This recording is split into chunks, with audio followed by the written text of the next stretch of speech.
I'm Eric Allen from EdenBrothers.com, and today we will be growing California poppy from seed. California poppy, Eschscholzia californica, are a small seed that packs a wonderful punch.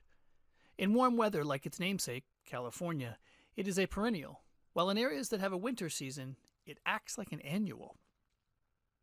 Most gardeners plant California poppy seed directly into the garden, where they want them to bloom. So choose a good place with good soil, loosen the soil, and just scatter the seed, like this. Like most wildflowers, you don't want to bury the seed, but you definitely want what is called seed-to-soil contact. Just tossing the seeds on the soil is not enough.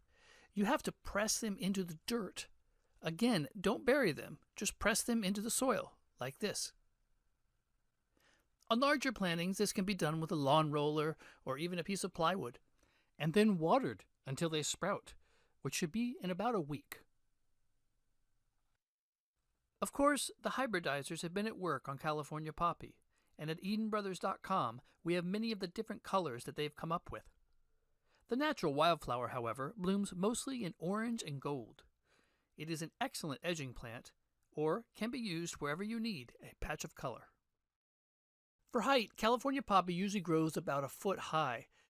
This picture shows the beginnings of the beautiful silvery fern-like foliage that each plant has.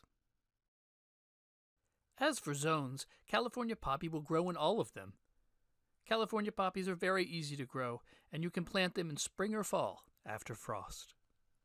As the name would imply, California poppy definitely likes sun, so whatever you do, don't plant them in deep shade. This picture shows California poppy in its natural habitat of California, alongside Arroyo lupin, which is an annual. EdenBrothers.com has both of these species and so much more, by the packet or by the pound.